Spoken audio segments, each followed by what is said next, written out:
I'd like to welcome my listeners to the TRUTHSAYER Report, hosted by Jeffrey Hawkins. The global mission of the podcast, the TRUTHSAYER Report, is to explore and examine historical events and how they shape current events and, most importantly, our lives. I will discuss a wide range of topics over the course of the series. I welcome your comments and your suggestions for future topics and areas of interest. Follow us at the following platforms. Email us at truthsayernews@gmail.com. Facebook, like our page, The TRUTHSAYER Report. Twitter, at TRUTHSAYER News. Episode 7. Today's topic is Dr. Martin Luther King Jr., the doer, and Malcolm X, the talker. For decades, there have been a raging and hotly debated discussions and opinions based on the comparison of Dr. King and Malcolm X's philosophies and positions for the advancement and obtainment of human and civil rights for the Negro. Dr. King's vision and methodology for equal citizenship were based in the use of nonviolent strategies through the teachings of Mahatma Gandhi. Gandhi's methods of nonviolent resistance and civil disobedience led to the defeat of over 100 years of British rule in India. His teachings were designed to shame the British Empire's control by illuminating their inhumanity toward the Indian people. Dr. King believed that America's fundamental and cornerstone beliefs of Christianity, constitutional rights, and the British concept of individual property rights will force the nation to live up to its creed and constitution. Malcolm X's concept was dramatically opposed to Dr. King's in that America only respected violence because it was born of violence. Let's delve deeper into their developments and philosophies. First, Malcolm X. Malcolm was born Malcolm Little, and his early life was tainted by racial incidents, including the suspected murder of his father by a white supremacist group called the Black Legions. His choices of street hustling and drug sales led him to prison, where he was introduced to the teachings of the Nation of Islam leader Elijah Muhammad. The Honorable Elijah Muhammad believed in a system of black separatism, self-reliance, and the Muslim religion. Malcolm changed his last name to X because he no longer wished to retain by description his slave master's name. Malcolm embraced his teachings and quickly rose in the Nation of Islam. As a Nation of Islam leader, speaking on the need of black people to seek and develop self-reliance in their humanity, economics, and the need for self-protection. His message of being hit, meant to hit back, resonated with black people, particularly the young radicals. Furthermore, it extended to the message by any means necessary to obtain our freedom. His early positions and philosophies were far different than Dr. King's. He often criticized Dr. King's methods as weak and unattainable because white people were blue-eyed devils. Due to his rise of national prominence, Elijah Muhammad and his relationship became strained. Some people believe that Elijah Muhammad was envious, but the larger issues were Elijah Muhammad was the founder and created the Nation of Islam, and he saw his organization as religious, not political, as well as producing undesired attention from the FBI and the CIA. The development of Dr. King's philosophies. First, Dr. King had received far more formal education with an undergraduate degree from Morehouse College and his PhD in divinity from Boston University, where the majority of his writings, books, notes, and speeches are housed. He was an ordained Baptist minister, which helped him define his message of human and civil rights for the Negro through the Christian faith. In addition, as Gandhi's methods of shaming the British were his inspiration to shame America for its failure to uphold constitutional and Christian rights for its Negro citizens. The next chapter in his life would define him as a successful accomplished producer of change in America. He is selected to lead the Montgomery bus boycott, which began his journey of gianthood. Ironically, to this day, most Americans, including his black citizens, have no idea of his platform and his demands. First, he states without human rights, the Negro will never obtain civil, economic, political, or social rights. Second, he demands equal access on sitting anywhere on city buses. And third, equally as important, he demands X number of Negro bus drivers, mechanics, secretaries, and promotional opportunities.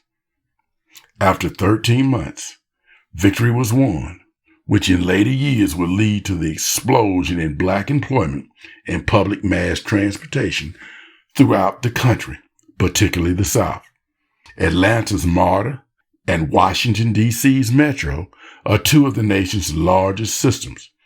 Both came into existence in 1970 and have had majority black employees as well as leadership by several black general managers.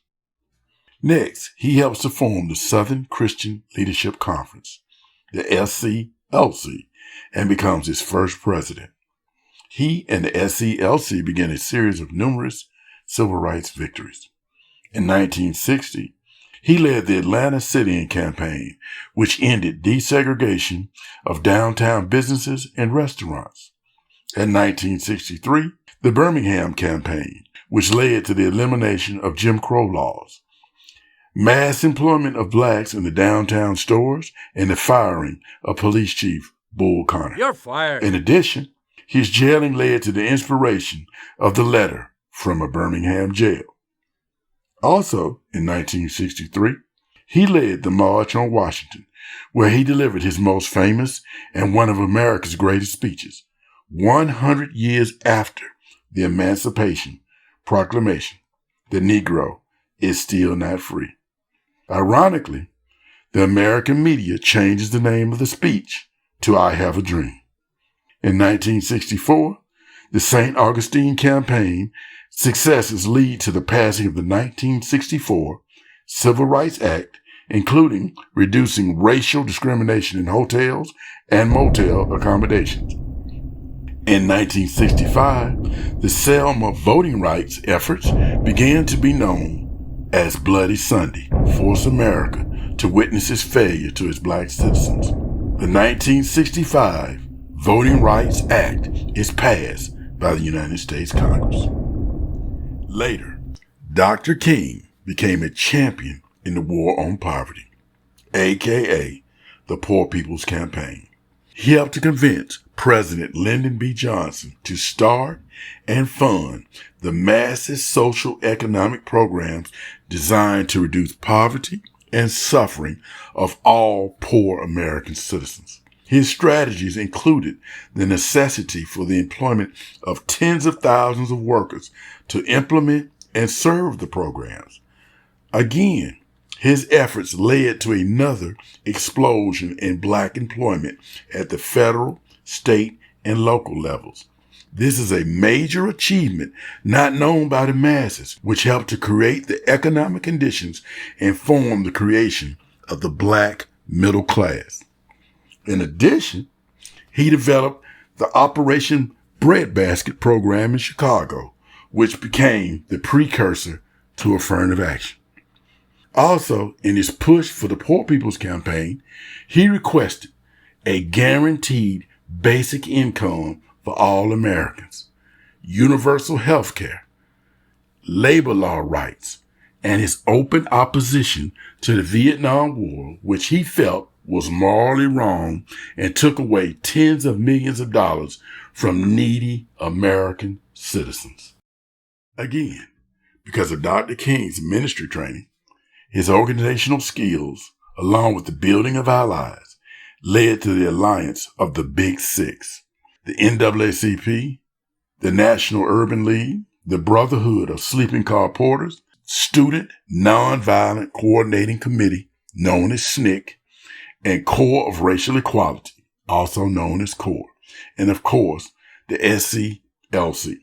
The Civil Rights Movement was a well-organized and collective group working to eliminate segregation, the Jim Crow laws, and the attainment of human, civil, economic, social, and political equal rights.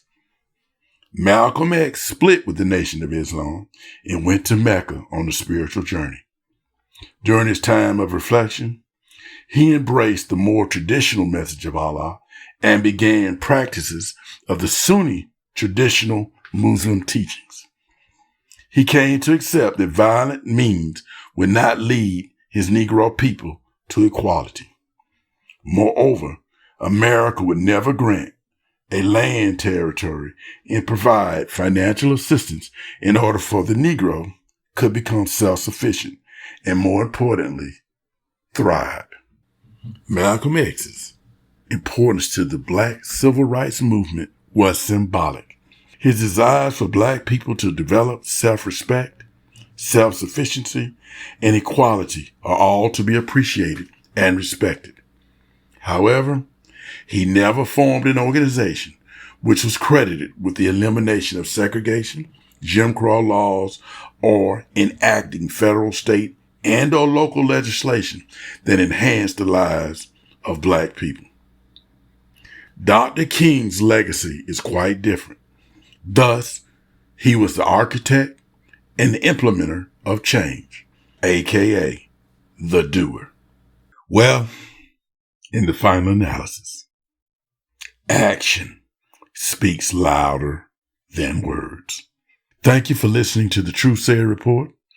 Dr. Martin Luther King Jr., the doer, and Malcolm X, the talker, hosted by Jeffrey Hawkins. I would like to end my podcast with a quote from a great American writer, Dr. Martin Luther King Jr. If a man has not found something worth dying for, he's not fit to live.